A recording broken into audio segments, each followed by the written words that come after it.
I'm going to talk to you first about how to reach customers online with Google and to help grow your business online.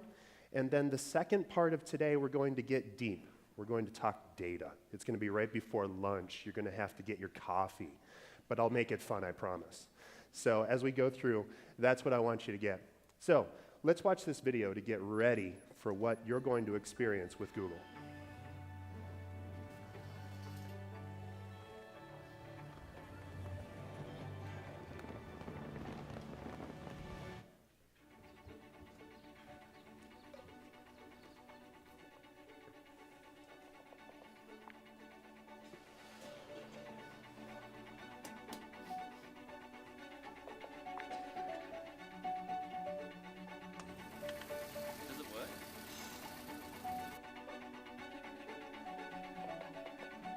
People ask us all the time, how do I get into work?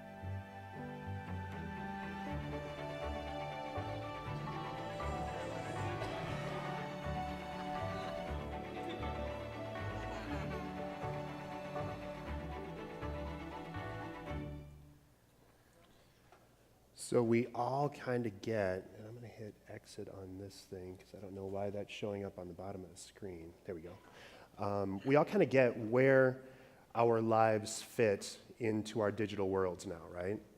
There's micro moments at every moment of our day, it seems. One of the first things that we all do, and I'm certainly guilty of this, is that you reach across the bedstand or the nightstand to grab your phone first thing in the morning. Or as you're looking, I have a 16-year-old and a 12-year-old, and the big thing that they do when they're watching TV or pretty much doing anything is they're also surfing on the web on their phones, right? So everything that we do is tied to our digital lives. And as business owners, it's our job to tie the micro moment where people identify a need to how you can serve that moment. The birthday cake, the emergency birthday cake Google, right? When you're searching for that because puppers just had a little bit of a lick on the cake, right? And so we need to figure out how you can keep growing your business. And then there are 3 ways that we're going to walk through that today. So first we're going to talk about how to reach local customers using a tool called Google My Business. Who was in Ryan's session today, just a bit ago? Perfect. You've heard a little bit about that. And Ryan, if you're in the room, great job. I love the talk. You're going to learn how to take advantage of the free tools that are available to you to show up on Google Maps and in Google Search for local-oriented businesses. Next, we're going to go into how to reach everyone on all devices. And this is a micro session on how to grow your business using geeky stuff like search engine optimization and focusing on marketing personas and how to get and grow those customer base by making that direct connection and making your website as useful as possible to as many people as possible. And then finally, we're going to talk about how to reach customers with online advertising. Now, survey of the room, how many of us do have going business ventures, right? We're all pretty much entrepreneurs or we're marketers. How about just marketing for a going venture? Okay, perfect. And one last one, B2B, business to business. So folks that serve other businesses, 2 hands. It's a tough job. You got to work twice as hard, right? B2C, the folks that connect up, probably the rest of us, right? So folks that have direct retail, that sell things direct to consumers. That's an easier sell usually than B2B. And so I'm going to talk about both sides, but as you think about especially online advertising, you can identify a specific need and drive right to the action that's going to get people to that next step. So we're going to talk about all those things today. First, let's talk through reach your customers with Google My Business. Now, Google My Business is a tool that's specifically set up to help you grow by giving you that extra leg up versus your competition. 80% of all businesses have still not claimed their Google My Business profile. And spoiler alert, it's actually out there no matter if you've claimed it or not. So if you want to have the right pictures and the right directions and take control of the testimonials and reviews on your website and on your business, you need to claim your Google My Business profile at google.com/business. So as you look on the left of the screen, that's all of the stuff that shows up on a regular business search or on the SEO side, right? So that's organic search results. And the stuff on the right, that's what I'm talking about. That's what shows up in the Google My Business search, which also shows up when you're on Google Maps.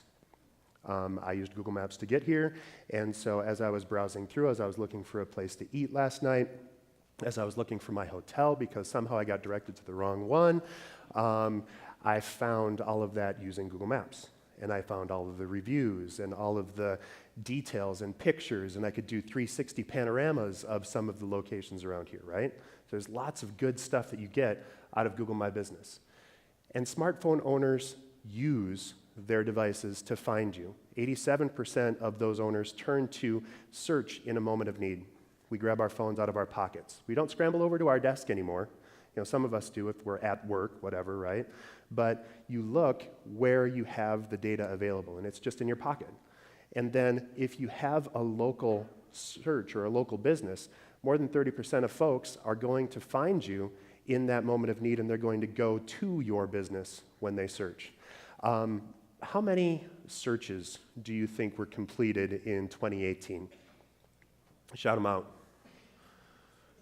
100, billion, trillion. Yes, over 1 trillion searches were completed on Google last year. Guess how many were completed on mobile devices? 650 billion of that trillion was on mobile devices.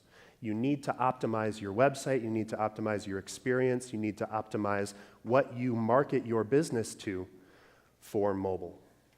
If you don't have what's called a mobile responsive website, if it's not optimized for mobile, if you squish it on your screen, if it doesn't resize automatically, if you open it up on your phone and you have to pinch and zoom to find all of the content on that site, you're missing out on Google search results because Google deprioritizes non-mobile responsive listings on mobile devices.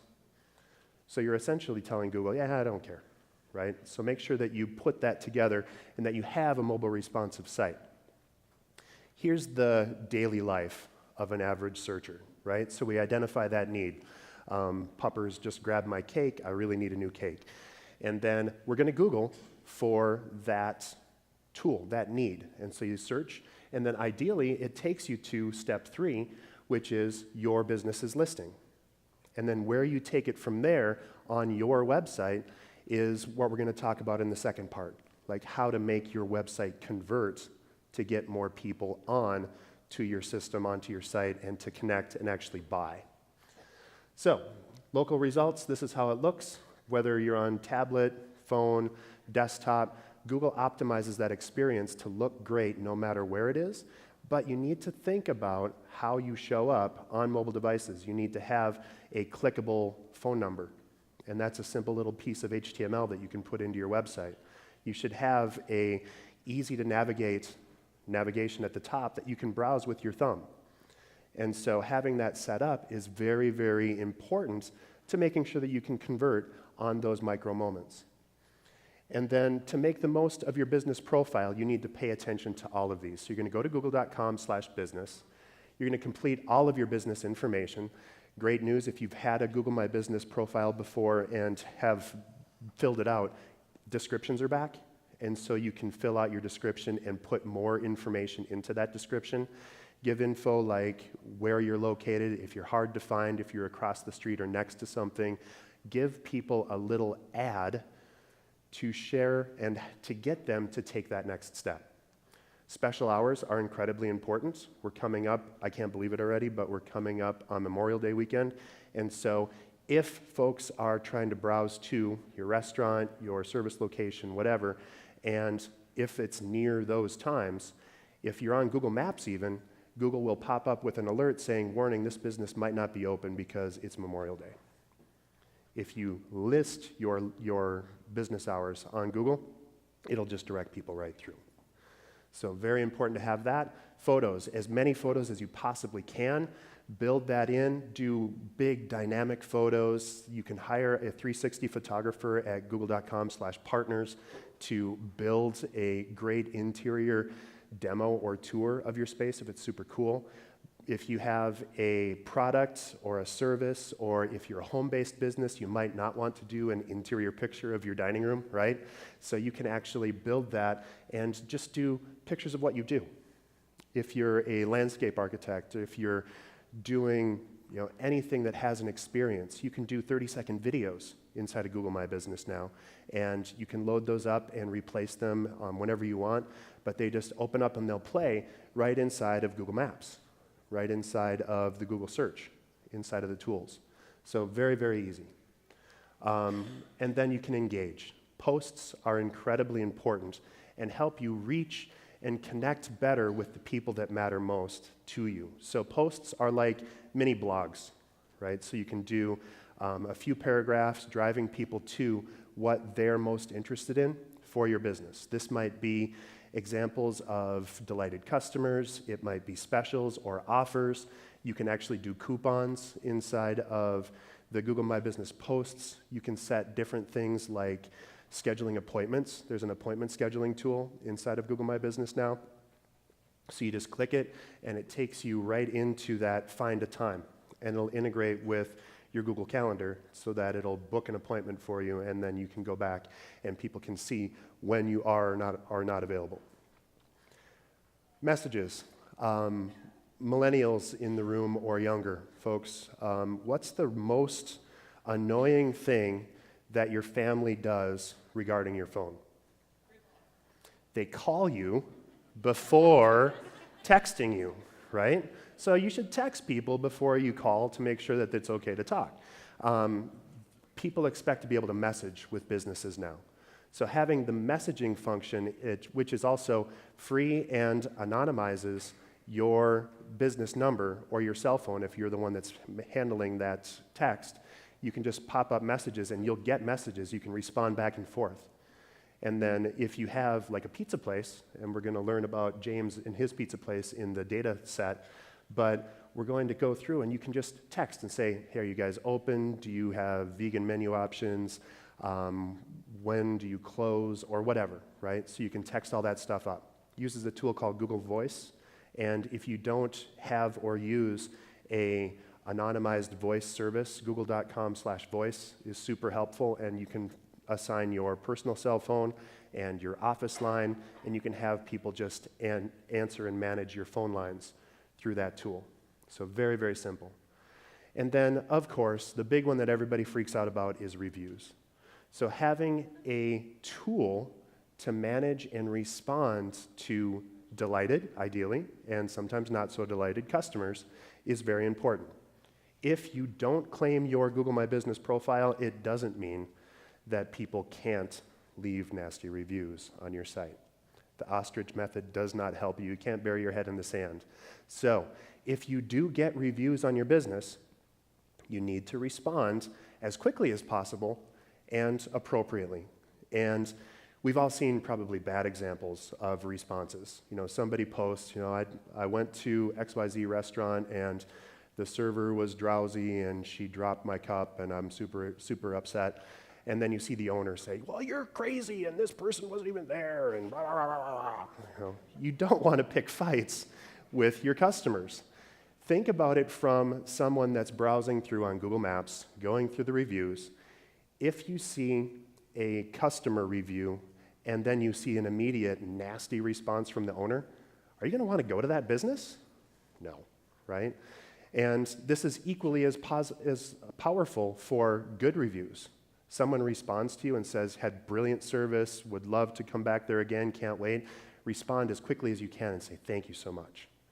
And would love to have you back again. And stop by, mention this ad or mention this note, and we'll get you a free whatever, right? So take it and respond appropriately. Even if that person is crazy, you want to respond, and the appropriate response for anybody in negative reviews is, thank you for the feedback, would love to take this offline and help get it solved.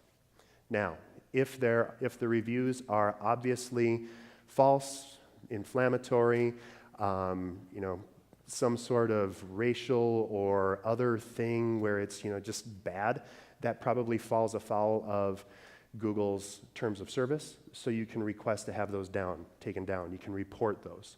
But it's relatively rare to get those responses taken down. What I love, and I've seen examples of this with folks that I've visited across the country, is person responded and was posting all these negative reviews on an accounting company and said, they didn't show up, they messed up my taxes, whatever, they kicked my dog, I don't even know what they said, it was all kinds of terrible stuff. The business owner responded and said, look through our records and I'm so sorry, but we don't have any record of ever seeing you before. Would love to have you stop by and we'll pet your dog for you to make sure he's okay, right? So just state your case if it's obviously false, but don't attack, right? Don't escalate. You want to be the place that people want to come and visit, not the place where people go looking for a fight, right? So that's reviews. Generally, this is the big stuff, but there's all kinds of other things that Google My Business can do. So once you claim your profile, you can log in and just start playing. As digital marketers, we all need to be basically professional tinkerers. We need to play as much as possible. So get in there and experience what you can do, the kinds of reviews that you can make, the kinds of posts and videos and other things, and you can absolutely build that and help grow your business. There is one special category that Google is giving a little bit of extra love to right now. Any veteran-owned businesses in the room? Perfect. Couple? Okay. Well, thank you for your service, and Google agrees they want to give you an extra star and you'll show up as a veteran-owned business. So there's veteran-owned sometimes, there's others that show up, so you kind of have to keep visiting your Google My Business profile to keep it up to date and to take advantage of those extra things that show up. Here's an example of how Google My Business is used. Honest Soul Yoga in Alexandria. For us, it comes down to being searchable, sharing reviews that reflect who we really are, and providing clear directions to our location. Those are what bring people through the front door. So as you think about how you can show up absolutely best to your customers at the exact moment that they've identified that need, Google My Business is an incredibly powerful tool for that. All right, so that was Google My Business. Now let's talk about how to get your website as findable and as useful for your customers. Before you begin any redesign, any new website, any new marketing program, you need to answer 4 things. First, why do you even want a website, or insert your tool here, a Facebook page, a new ad campaign, whatever? What's the business goal that you're trying to accomplish? Spoiler alert, again, it's probably not to get more clicks on your website, right? You can get 1 million clicks on your website and not make a single sale. So what is it that you're trying to do? As business owners, we want to make more money. As marketers, we want to make more money for our owners so that they'll give us more money, right? As nonprofits, you want to get more engagement or more connections or more money, right? So that's probably what it all builds back to. So why do you want that website? You want to get someone to do something. And so identify what that something is. You also need to figure out who your ideal audience is. Marketing personas are incredibly helpful in this regard. So identify your 5 favorite customers and then write out what makes them special and helpful to you, and then sort of anonymize them. You can start with Bob, your favorite customer, but then say, okay, well, what do people like Bob really want to know? So your marketing persona can help you grow and connect with your customer to an extent that you can almost start every new blog post or every new social media post with, Dear Bob, and then write out what Bob wants. I noticed that you didn't have something going on. We're coming in on the very last moments of tax time, right? So the 5 things you need to know if you're going to get your file in by next week, right? The common things that you need to avoid, that kind of stuff that we see on BuzzFeed or Boing Boing or all of that stuff, what that audience is interested in, and you're trying to tie into what they need right now in this moment. If you have frequently asked questions on your website, those are asked questions that people have asked you a lot, so you want to answer those. Those are perfect posts on social media and on your site. And then you need to know how you're going to reach these people. Of course, a lot of people are going to just Google for your product or service, and so you want to make sure that you're as optimized as possible for search engines. But are there other social networks that are going to work for you? You know, Facebook is here, and they have some amazing ways to connect and be able to directly target the people that you need to reach and give them something that's going to entice them to take that next step. So is it Facebook, Pinterest, Instagram, you name it. Build that and help connect with people where they live. This is, again, where that marketing persona can help you identify where they hang out. Might be at Grow Nebraska events if you're trying to reach other businesses. And then, how are you going to measure success? We're going to go into a lot of detail on how to measure and how to use that data in the talk after the break, but there's so many things that you can measure that'll help you identify, is this working? It's not clicks, it's not next steps, it's not Facebook follows or likes. It is some specific measurable action that you're asking people to take. All right, so I have an hour-long presentation that I give on search engine optimization. I'm going to do this in 3 minutes or so. So, you know, this is very high level. If I had to do it in a sentence, it would be, make your website as useful as possible to the people and to the tool that's listing your site. So, what do you need on your website?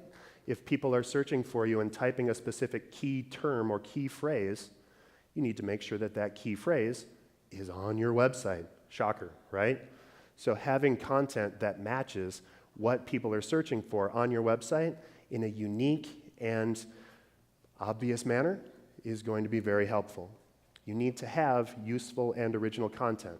If you've subscribed to content services, like chiropractors often do, they have some tools that'll do that, where you can have all kinds of helpful, you know, health tips and all that stuff, and you just sign on for the service and they automatically make posts on your website. That is helpful as an engagement tactic once people have found your site, but it's not going to get your site found or help improve your search rankings. Google has more than 200 search engine or search algorithm signals that it measures from, and so you need to increase your chances on as many of those algorithm pieces as possible. And so recency, posting things on a regular basis so that your content is fresh, novel and new, making sure that that content is unique and that it's not everywhere else, because if it shows up on 3,000 other websites, Google can't really give you extra love for that, right? It gives all of the search juice, as it were, to the canonical version of any piece of content, so the first place that it shows up on the web. And building all of that so that you have an easy to search and easy to crawl website. So text links, if you have a link on your website and it's going to your product or service and it just says click here, you're missing out on an opportunity. It should be something around the keyword that people are searching. So if we were going for puppers again, it would be click here for emergency birthday cakes. Or even better, bad dog, or whatever, right? So something that's going to tie in directly to what people are actually searching for. Now, they're probably not searching for bad dog cake. That'd be a really weird cake. But you want to build that up. Page titles and page descriptions simply show Google what to display in search engine results. It doesn't necessarily help you rank better. So having a clear title that is engaging and that encourages people to actually click is what titles and descriptions are for. You can put all kinds of love and leverage into meta titles, meta descriptions. I wouldn't even bother with meta keywords, as if Google doesn't look at them really, but building that content in helps it display correctly. So as we look at this, what is it? Stage's Bakery, the ultimate celebration cakes, in lower right in green. That's the title, and then the description is buy today, right? So get them to that next step. You need a fast load time, especially on mobile devices, and I'll give you a tool in a couple of minutes to measure the speed of your website, but then obviously you want to optimize your imagery. Two different kinds of imagery optimization. File size, like literal size, how many pixels it's taking up on the screen, but then also what the physical file size, what the download size is of that image. Your website should load on a mobile device on a 3G network in under 3 seconds. If your site doesn't load in under 3 seconds, for each additional second, Google estimates that you're losing about 10% of your potential traffic. So having your site as quick as possible by optimizing your images, by compressing your JPEGs and GIFs. Yes, I said GIFs, hard G, please. Choosy moms choose GIF, in my opinion. You want to build it so that it's easy, it's quick, and of course, it's going to display and tell your story. So you need to have good images of people's faces, of happy people. If you're taking pictures of your office, for goodness sakes, clean it a little bit before you shoot a picture, right? So optimize it for your intended result. You want to get people to take some next step. So I promised 3 minutes. That was probably a couple more than that. Google Search Console. This is where we get a little bit techie and geeky. Who uses Search Console already? Google.com/webmasters, might have heard it as Webmaster Tools. Janelle's waving in the back. I know you guys are optimized like crazy. Google Search Console is how Google sees your website and thereby the world. If you go to google.com/webmasters, Google Search Console will tell you what broken links you have on your website. If there are things that are decreasing your search engine rankings for specific keywords, and it'll actually help you figure out how to fix those things. If you subscribed on a crazy bender to some link farm sometime in the early 2000s, that's probably decreasing your search rankings now, because that you can't game Google. Google knows you. Google's watching you. Not really. But Google knows what you're trying to do, and if you all the way old school, back in the 90s, if you did white text on a white background full of keywords to try and show up, that'll get you banned for that keyword now. You're trying to game the system. So all you need to do is go to google.com/webmasters, and it'll tell you what those problem areas are on your website. It's incredibly powerful and also free. Content. There's lots of different ways that you can engage your customers on your website. My favorite is to just have great stuff on your site that's designed to engage and get people to that next step. So for the text, the videos, the images on your website, you want to make sure that they're as engaging as possible and that they all push towards some physical response or result. You're trying to get people to do something, and so you're trying to be as useful as possible. This is where how-to articles, looking at your frequently asked questions, top 10 stuff. Again, look at, but don't outright copy, because the clickbait places like BuzzFeed and all of that, thank you, will be helpful, but they're not necessarily going to get you clicks as much as they will annoy, right? So don't try to be too cutesy. Marketing writing sometimes feels a little forced to communicators, but you have to make sure that you're getting right to the point and giving people as much text and as much information as possible in that first few minutes. Google Trends, great way to connect and find out what people are interested in.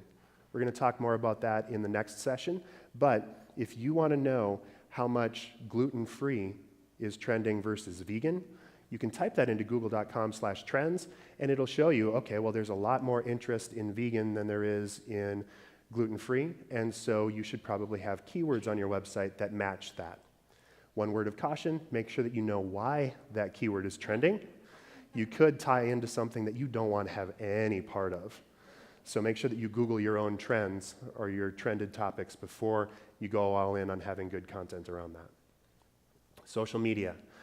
All social media should be designed to do three things: engage, inform, and convert. If you're looking for a good rule of thumb about the general ratios for that, about 50% of your content should be designed to engage and grab the attention of your intended audience. 30% should be designed to inform, to give them more detail, to prove to them that you are the solution and that you know what you're doing. And then the last 20% should be designed to get them to the next step. A lot of businesses flip this upside down. They get too crazy about, oh, buy now, coupons, half off, buy our stuff, right? And that's grating. People love to buy online, but they don't like to be sold. They don't like to have it crammed down their throat, right? So it should feel like an engaging and like a conversation to get to the next step. Emails, you need to have fantastic subject lines. It needs to be not May newsletter. It needs to be 3 things you need to know to be successful or to have a great spring planting, right? So get right to the point, be helpful, be engaging. I come from Minneapolis, and so what is emails that don't necessarily respond or relate to you called? Spam, right? And so you don't want to spam people. You want to give them the tools and the information that they're actually interested in. 3 tips that you need to be successful with what you provide to your customers. Make sure that your email messages are mobile responsive. Give them content based on who they are and what they do. If you send someone an email to 1,000 people, or if you send an email to 1,000 people, if 600 people open that email, but you get 5 clicks, you've engaged them, but you haven't given them enough to do. Maybe there's too much text on that email. Maybe there's too many calls to action. Something's wrong there. If on the flip side, send it to the same 1,000 people, 100 people open it, but 60 of them actually click, you've found a niche. And so take that 60 people and put them into a list for that exact kind of content. So build that and grow it. All right, so focus on your navigation and your homepage and mobile devices. Make sure that you're thumbable. Use this on mobile devices to make sure that you're actually going to connect. Easy to search. Every mobile device or every mobile site should have a search option. We're all busy. We don't want to click and pop all over the place. Your website isn't Where's Waldo? So make sure that you're giving people an easy next step and make it easy to fill out forms. You want to optimize for usability. Don't ask people to type long bits of text with 2 thumbs, right? So test your website speed at testmysite.thinkwithgoogle.com. That's going to give you those next steps and help you grow your business by speeding up your site. It'll tell you what's slow and what's not working. And then here's how to reach customers with online advertising. First, we all know what ads are. You have that big green button. Google Ads and all advertising is a way to feed your customers exactly what they want, exactly when they want it. Search engine optimization and getting your organic results up on Google takes a long time, and it's not an exact science. If you need to hit people exactly when you need them to see it, exactly where and with exactly what, Google Ads is a fantastic tool to get you there. Ads also reach across the entire network. You can click a button and have related ads show up on related websites. This is when you've searched for something and it shows up on Amazon and on the local newspaper and everywhere else. It's not Kismet, it's not fate, it's Google. We know what we're doing, right? And then in order to be successful with search engines, you want to define those goals. You're actually spending money now. This should help make sure that your focus is laser tight, right? You're going to pay for clicks or for phone calls, not for organic reach, right? You can reach 60,000 people. If 200 people click, you're only paying for that 200.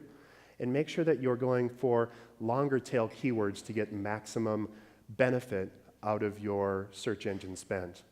If you wanted to search for Carney divorce lawyer, you're going to spend a lot more than if you do for a very specific keyword inside of that, like Carney family law or something like that. You can control where they are displayed and say, I don't want these to show up. You want to do negative keywords against your brand, because why would you want to spend for people to search for your website if your website name is very unique? And make sure that you're just focusing on tracking that performance. And we're going to go there with our next talk. So ads.google.com is where you should go for that. This is where I'm going to break. So if you got something out of this, I'm just going to ask a couple of brave souls to stand up in front. I need your name, email address, and what you got out of this talk, and I'm going to do the same thing at the end. But this is it. Oh, I forgot about marketingplatform.google.com. We're going to talk a lot more about that, so I'm going to skip ahead. And this is what you need to do. Reach local customers on Google My Business. Reach everyone on all devices by optimizing your website for actual clicks and conversions. And then don't be afraid to target those customers with advertising. That's it for now, and we'll see you in about a half hour.